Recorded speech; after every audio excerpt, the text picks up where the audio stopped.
Right, let's come to the big story this evening, and we've been tracking this consistently through the week, through the last several days really on ET Now and the India Development Debate. So the Prime Minister met with Chief Ministers today, and a bit of that meeting, his address at the beginning of that meeting was shared publicly. And you could see the concern that was being talked about. The spike in cases is real, it's there, and it's not just restricted to the state of Maharashtra. One of the other very important things that the Prime Minister pointed out was how increase in number of infections was being reported this time around near tier 2 and tier 3 cities. In the first round of COVID infections, we had more infections in larger cities. The villages and the interiors were kept apart from this and were safeguarded to that extent. The concern is that this could be changing. He also went on to say that if this spike is not controlled, we could be looking at a nationwide outbreak.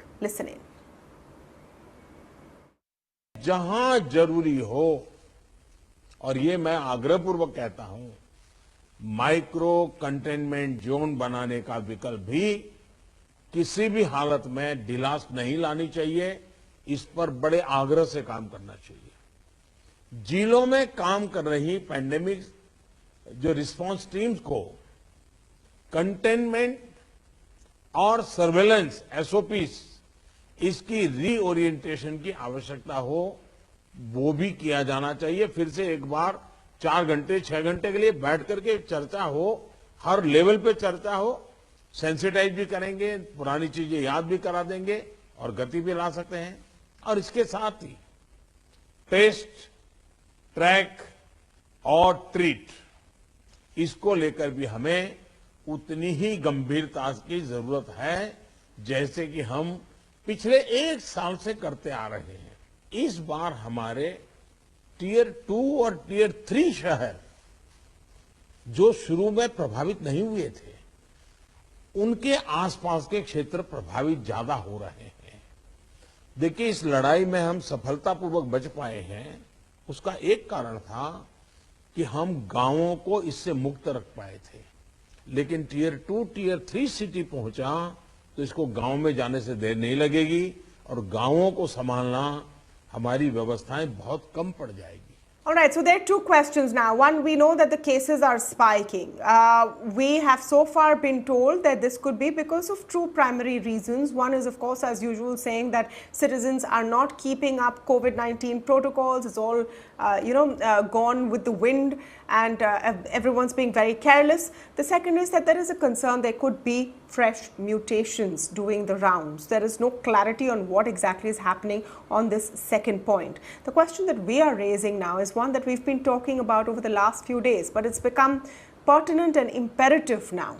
Is it time to finally open up vaccinations for all? It's a very important point because here is the conundrum.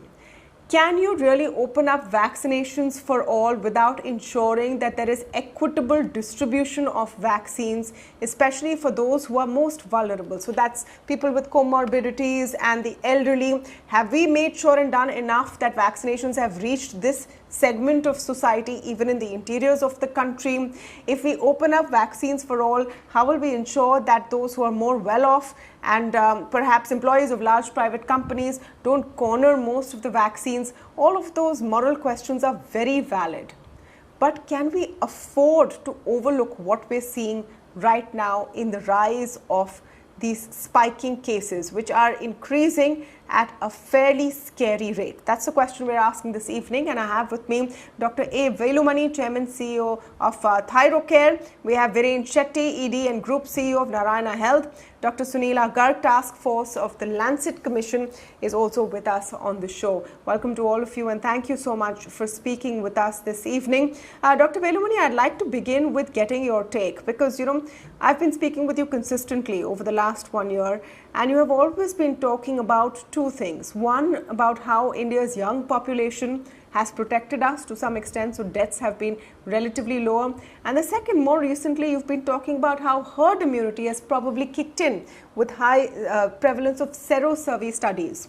Do you think all of this is being challenged today as we're seeing this alarming spike in cases? There are too many questions in these last 200 seconds of your communication. Let me answer a few of them. Is there an increase in infection in the environment? Yes, it is more.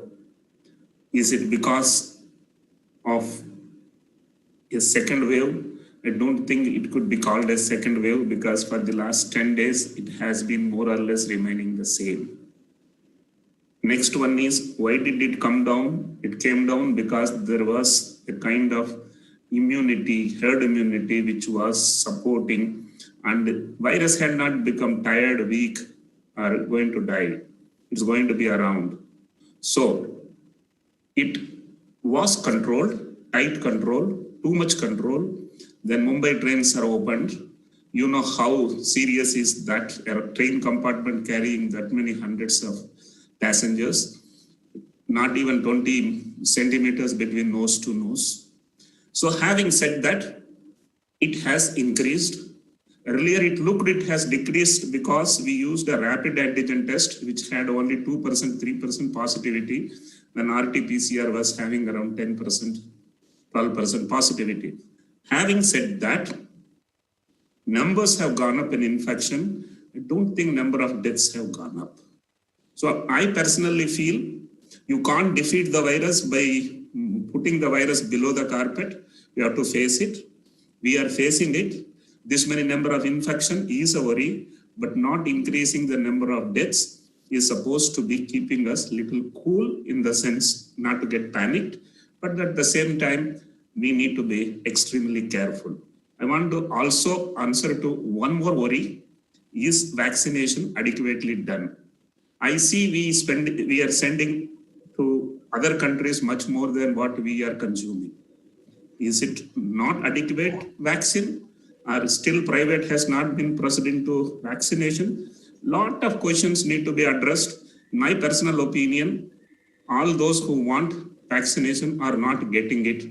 I don't understand why. So remaining questions when you ask, I will attend to, but there are too many questions to be answered. Yes, there are too many questions to be answered, and this is an ongoing discussion, which is a very important one. But talking about vaccinations, while we have praised, commended, and I think it's incredible that India is contributing to the world. I mean, there are nations that have no vaccines, no money, and no heft to really give it to them. So we're really proving our place in the world by sending it. We have to just make sure we have enough. Today, an alarming statement coming from the Maharashtra Health Minister Rajesh Tope saying that the state has vaccination stocks to last 10 days and they need much more. I mean, this is the state which is boiling in that sense. Dr. Garg, how do you look at the situation as it's evolving? Is there a case now to press for vaccinations for all? And are we truly secure in the information that we have enough vaccines if we open this up? Thank you so much for asking me this question.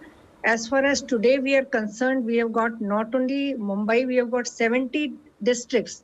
You see, in 16 states which are showing a 150% rise. So that is a question which worries us because the disease has now moved on to tier 2 and tier 3 cities.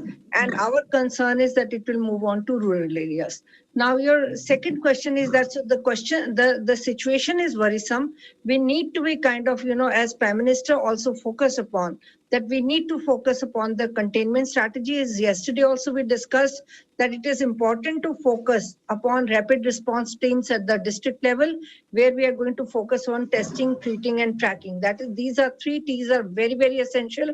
And district level officials, they need to take a stock of the whole situation so that we can come down at a micro level. Now, coming to the vaccines, when we had opened the vaccines, for the first group, that means I'm talking of 30 crores individuals, which involved healthcare workers, which involved frontline workers and people above 50 years of age.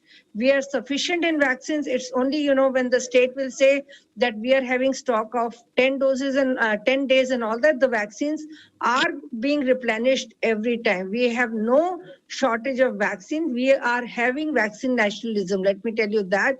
But as a part of COVAX, we are also, signatory to COVAX. So that's where it is important to supply vaccines. You have to look at the other part also. So we are maintaining a balance. And as far as you said that we should open up the vaccine, yes, number one is that right now we have got, people 60 years above and 45 plus with comorbids. So we have to go to, people 45 plus who are not with comorbidities, so that we cannot just say that, okay, we start with 18 years of age. We have to look at those individuals who, giving vaccine to those individuals will make the maximum difference. So as far as you see, Government of India is concerned, there's no shortage of vaccine.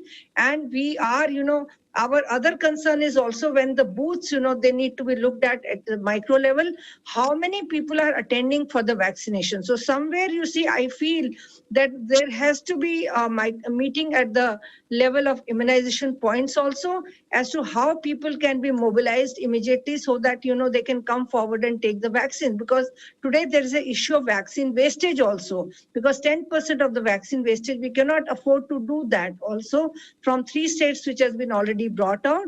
So you see, the teams which are already posted at the vaccination points, they need to be really geared up to bring people proactively to the vaccination points. Thank you so much. No, but how are you going to bring people? Viren Shetty is with us today. Viren, I want to understand what the experience is like. Because hospitals have said that we have the capacity to vaccinate more. You have many hospitals which are also reporting that there are just not enough people coming. I mean, the thought that we are wasting vaccines right now is just atrocious.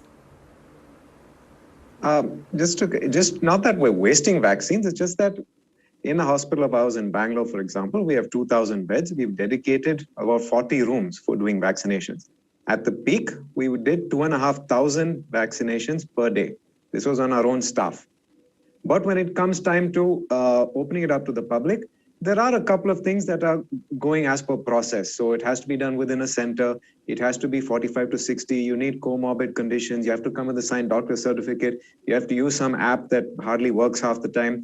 And so it puts in a lot of checks and balances that does tend to mean that people don't feel this sense of I can come in large numbers and be guaranteed a slot.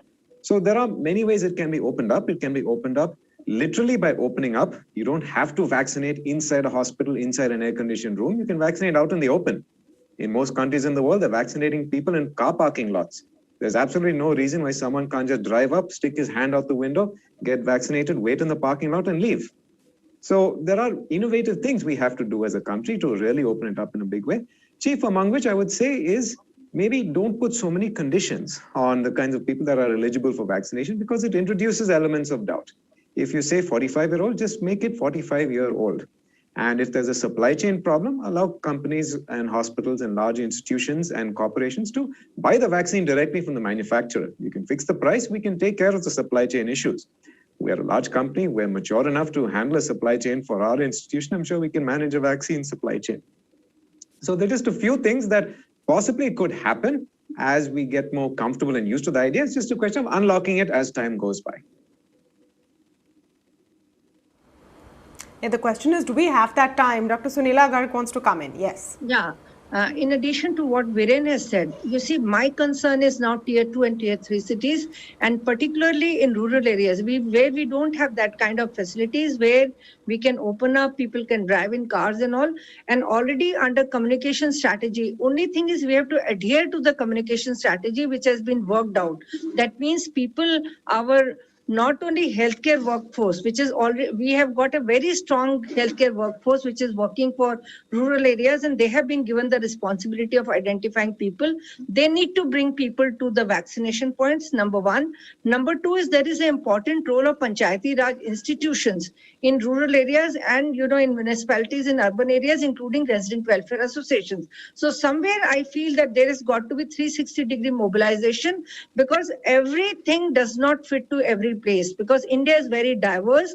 What will fit in for urban elite of Mumbai may not definitely fit in for Amravati, Akola, or for a village of Bihar. So we have to have the strategy which is appropriate to a place. But the second part which I was telling was that people who are there posted at the vaccination point, they do have list of people, with their numbers and all. If they're not turning up and they've registered, they can proactively call those people so that they can come forward and take the vaccine. And another thing which has to go from the district level meetings is that we are also promoting in walk-ins. We have not seen any people being turned back, for the sake of not giving the vaccine. So this message has to go loud and clear from this platform, that even walk-ins are permitted and they can come forward for taking their vaccination. The message, ma'am, my point is that this space and this system is no longer adequate. And my question is, are we recognizing this clearly enough? Now, in a place like Pune, for example, which has over 32,000 active cases, I mean, that's what the Serum Institute of India is. It's ironical. Let me also take up the point about the kind of tests, and Dr. Velumani, I want to come to you here, because the Prime Minister stressed in that clip that they put out, not once but several times, that RT-PCR tests should make up 70% at least of the tests that states are conducting, not the rapid antigen tests. Now, my question to you, Dr. Velumani, is twofold. One is that if the antigen tests are so untrustworthy, should we still be using them? And then, do we need to now have a price parity? The true fact is that rapid antigen tests are still in vogue. People go for them because they're much, much cheaper than RT-PCR tests. Yeah. Now, rapid antigen test came because people wanted urgent report. But unfortunately, rapid antigen test is giving an under-reporting of the true number. Incidentally, good number of individuals and companies want a negative report. This is unfortunate. So if you ask which test you want, RT-PCR is only 600. Rapid antigen test is 450. It's not because 450 they want to go there. They want to go there because the percentage reported will be less. So this continues to be one worry for the true number knowing. But I have still been telling for the last 6 months. I'm going to stop you there. I'm going to stop. Just a minute, sir. You've said something very important that I must emphasize and understand correctly. You're saying that some people are preferring a rapid antigen test because it's most likely to give you a negative report. Have I understood that correctly? You are right, because if in a factory we do 1,000 people, if I do by RT-PCR, there could be some 50-60 people positive. If I do by rapid antigen test, there may be some 10-15 positive. Do you think that management would like to have a panic among his employees? It is happening.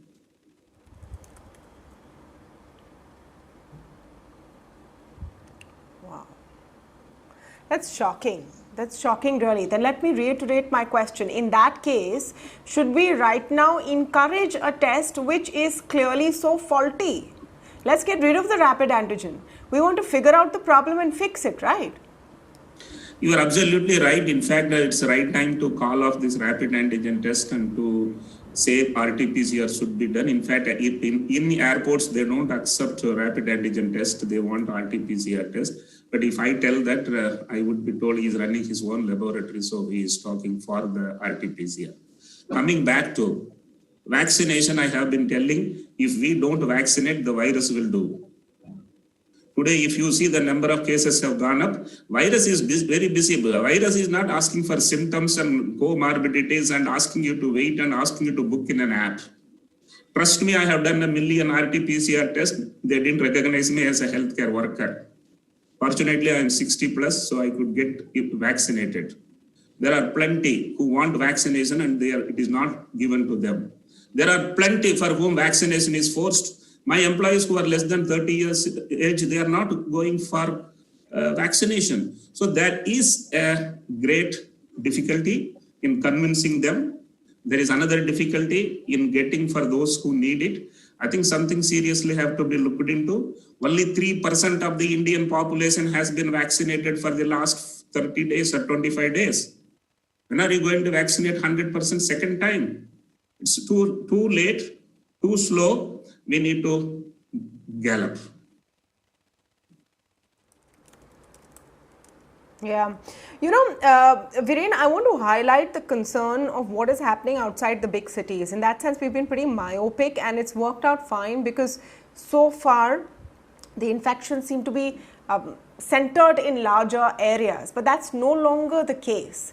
And the honest truth is, if you go outside the big cities beyond a certain point, it's like COVID never happened. No one even recognizes masks, medicine, vaccinations, all of that is alien. Do you think we really need to step up efforts here? So let's not make it a big town, small town thing. I've visited a lot of places in the big cities as well. I've driven on the roads. There are people even in developed cities, so-called educated people, who act like there's no such thing as COVID. I went for a wedding of my relative. I really did not want to, but I had to go. I went with a mask. Not a single person in that wedding hall was wearing a mask. It is embarrassing. So it's not just small towns. I think Indians generally, we just don't have the discipline. I think for that, we have to look at Japan or Germany or other countries. But anyway, so vaccinations are important. As Dr. Velumani said, it will definitely cut down the transmission. It does confer a huge amount of immunity. The faster we do it, countries like Israel have shown by 90%, they're able to cut down the transmission because we simply don't have the discipline for wearing masks and doing micro-containment and this constant thing of testing because it's been 1 year. People are tired, they're exhausted, and we just need to get the country back to work. So yes, maybe if we took it up on a war footing and just open it up to anyone to go out, and as Dr. Garg had mentioned, to be more flexible with how we deploy this in rural India and do it in the open air and go to people's homes and do it in large campuses, we can very much tackle and slow down this virus. We've been so lucky. We have been absolutely so lucky compared to the West in that the death rate has been so less in India. If we had even of like 40, 50% of the death rate that the West had, our entire healthcare system would have been finished. So God watches over us, and that we are so grateful for. And this is an opportunity we should not waste. Now, just because our ICUs are not flooded, just because cases are picking up, we should not think that we are safe, we're out of it, and we have some natural immunity or herd immunity. This is a God-given opportunity for us to roll it out in a big way, and we absolutely have to take this up.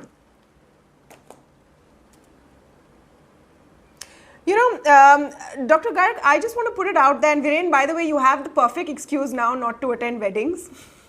All of us do. We should use it. But Dr. Garg, just a thought, you have elections coming up in 5 states. We have such a powerful political machinery. It's not just the state machinery like the election commission, etc., but so many party workers who go out there and mobilize when they need to. Can't this system be utilized to get vaccinations to people? Let's use all of this infrastructure for this purpose. See, definitely you're right that this is one of the options. And even, there has been that, all the people who are there as polling officers as per protocols, because India is very good in developing the protocols and we are also implementing them. So, for the election process also, each and every protocol has been specified till micro level. But only thing is that my worry comes is that during the rallies and all, we see that, earlier we had decided upon the virtual rallies. Now we are having real-time rallies. But you see, unfortunately, nobody is following the SMS, that is sanitizing or masking or social distancing so full. It is scary at times. So, but then at the same time, now will come the next stage where, everything has been, clear-cut defined, in terms of what should happen at the vaccine, at the, polling point or at the, what are the protocols for people who are going to vote and all that. So that is one of the processes which has been streamlined and which needs to be followed. But what happens before that is also a point of concern. So that is another thing which we need to look at, because 5 places are going for elections so soon. But then before that, these rallies are a question of big worry in terms of, basically they actually act as, kind of, I'll say, the foci for infections. So we need to be careful about that part as well. So on one hand, we talk of the weddings, on another hand, we talk of banquet halls and all that. But whatever we see the rush during these is also a question of concern. No, and it reeks of hypocrisy, honestly. Very good point you've made, Dr. Garg. That we always have people in authority berating the citizens, saying that you're not taking care, you want to have parties, you want to have weddings, and that's absolutely right. People should not be careless. But why is it a different set of standards when it comes to cricket matches, when it comes to political rallies? The infection knows no bounds, and nor does it recognize night curfew. So we have to have one uniform standard and tackle this with the greatest attention at this point. We can't let this go wrong, and let's not do it at all. Thank you so much to all of you for joining us on the lead story this evening on the show.